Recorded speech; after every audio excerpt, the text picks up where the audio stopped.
Well, welcome back. Thursday, February 6, 2020. There's a lot to do today, a lot in the news, and a lot of fallout from yesterday's news. It's our task, however, to hold on to it, to the good. That's why we are conservatives, after all, isn't it? To hold on to nurture, to grow, and yes, remind of the good. That's why we actually esteem history and permanent or durable things, not the frenzy, not the chaos, not the agitation, as Lincoln called it. That is the realm of cable news.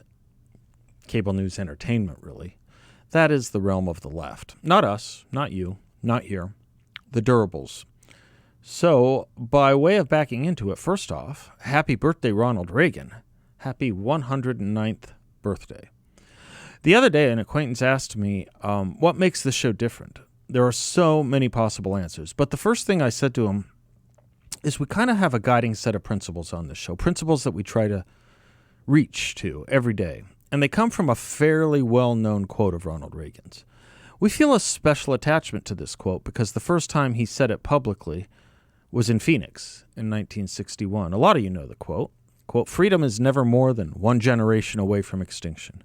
We didn't pass it on to our children in the bloodstream. It must be fought for, protected, and handed on for them to do the same, or one day we will spend our sunset years telling our children and our children's children what it was once like in the United States where men were free," close quote. We don't just say that here. We try to live up to what Reagan meant. That is our task as conservatives, isn't it? What does it mean to fight for, to protect, to hand down the freedoms we have known and loved? By the way, there are variations of this theme from Reagan. The other one I love is how he put it in his inaugural address as the governor of California in 1967. He said then, quote, "Perhaps you and I have lived with this miracle too long to be properly appreciative. Freedom is a fragile thing and is never more than one generation away from extinction. It's not ours by inheritance. It must be fought for and defended constantly by each generation, for it comes only once to a people. Those who have known freedom and then lost it have never known it again," close quote. What puts me in mind of all this today? Here in the United States, we are alarmed by the new calls to adopt socialism in our country, and one of the two major American political parties nominating for the presidency a self-declared socialist. What may have been laughable in 1984, with the socialist communist candidacy for the president, with the ticket of Gus Hall and Angela Davis, where they received something like 35,000 votes, we are about to witness a very serious possibility of such a candidacy running as the head of one of two major parties, the Democratic Party. Why are these things connected? Because if there was one overarching concern and motivator of and to Ronald Reagan, it was the fight against socialism. Indeed, in his famous Time for Choosing speech, his opening to the American people as a Republican, endorsing Barry Goldwater for the presidency in 1964, he raised the specter of socialism in that speech 5 times, saying such things as, quote, "If Barry Goldwater became president, he would stop the advance of socialism in the United States, and I think that's exactly what he will do," close quote. Or, quote, "It doesn't require expropriation or confiscation of private property or business to impose socialism on a people. What does it mean whether you hold the deed or the title to your business or property if the government holds the power of life and death over that business or property? Such machinery already exists. The government can find some charge to bring against any concern it chooses to prosecute. Every businessman has his own tale of harassment. Somewhere, a perversion has taken place. Our natural, inalienable rights are now considered to be a dispensation of government, and freedom has never been so fragile, so close to slipping from our grasp as it is at this moment," close quote. We thought we had won this. And by we, I mean the American people. That was close to a unifying sentiment when the Berlin Wall came down, as Reagan finished his second term. And even as the Democrats, in their first post-Berlin Wall election for the presidency, nominated the most conservative Democrat in probably the party's entire history, Bill Clinton. Propped up by a new movement, the Democratic Party, Bill Clinton and the DLC tried to change the Democratic Party towards the more conservative. We thought that flirtation with socialism in this country was over. We thought it meant something when Bill Clinton declared the era of big government was over. Turns out he's over.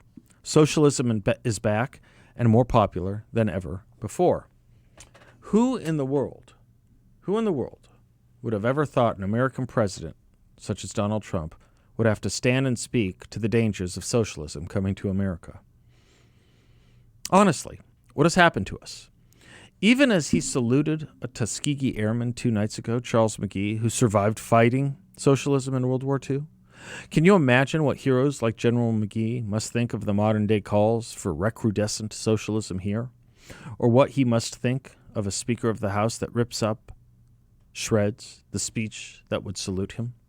It reminds me of what Leo Strauss wrote in the 1950s. He wrote, "Relativism, what was a tolerably accurate description of German thought in the 1930s, would now appear to be true of Western thought in general.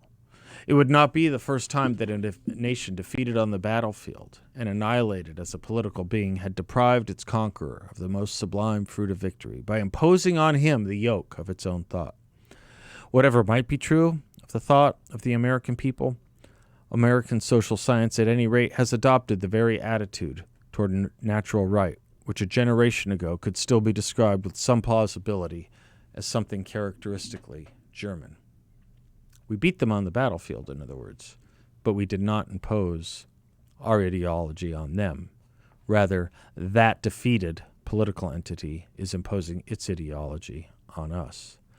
Whether we are speaking of socialist Italy and Germany in the 1930s and 1940s, or the long twilight struggle against the Union of Soviet Socialists, where Bernie Sanders, the likely nominee for president for the Democrats, honeymooned and sang the USSR's praises, the question arises, how do we defeat a country on the ground but not its ideology? Worse, how do we come to a point of absorbing, or thinking it's okay to absorb that enemy's ideology? Well, years of not worrying enough about it, for one. Years forgetting what it stood for another. Allowing the Academy to broadcast its virtues, especially as counterpoised against America, and embracing a blame America first is yet another. Tolerating and elevating socialists like Ilhan Omar and Rashida Tlaib, and putting up with the refraining to denounce their socialism and anti-Semitism for another. Celebrating and elevating and taking seriously socialists like Alexandria Ocasio-Cortez, taking Bernie Sanders seriously. And note those 3 congresswomen I just mentioned, they've all endorsed Bernie Sanders. And thus we're here at a very odd point. Odd politically and in almost every other way. This is what Alex de Tocqueville said in a speech on the topic. He said, quote, "Democracy and socialism are not interdependent concepts. They are not only different, but opposing philosophies. Is it consistent with democracy to institute the most meddlesome, all-encompassing, and restrictive government, provided that it be publicly chosen and that it act in the name of the people? Would the result not be tyranny under the guise of legitimate government and, by appropriating this legitimacy, assuring to itself the power and omnipotence which it would otherwise assuredly lack? Democracy extends the sphere of personal independence. Socialism confines it. Democracy values each man at his highest. Socialism makes of each man an agent, an instrument, a number. Democracy and socialism have but one thing in common, equality. But note well the difference. Democracy aims at equality in liberty. Socialism desires equality in constraint and in servitude." Close quote. Who studying Tocqueville remembers that? Whoever heard that when they heard about Tocqueville? So I believe with all the getting we're supposed to get, we remind ourselves the most important getting is understanding. And that's why I like what Ronald Reagan said on the topic. Quote, "A socialist is someone who has read Lenin and Marx. An anti-socialist is someone who understands Lenin and Marx." This is so important because, as it is Ronald Reagan's birthday, it's not just something we should celebrate, but at long last be impelled to do something about. Let's do it.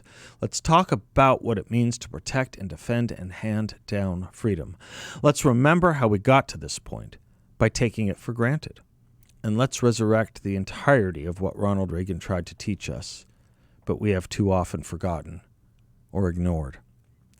Happy birthday, Gipper. Today, here, we celebrate you. I'm Seth Leibsohn, 602-508-0960. We'll be right back. I'd like to take a moment to tell you about my friends at Guns Etc. They are true American patriots. They strongly support our president, and they have over 10,200 square feet of firearms and firearm accessories. Please take my advice and stop by their store, which is a symbol of American freedom, or visit them at gunsetcetera.com and have access to over $350 million in firearms merchandise.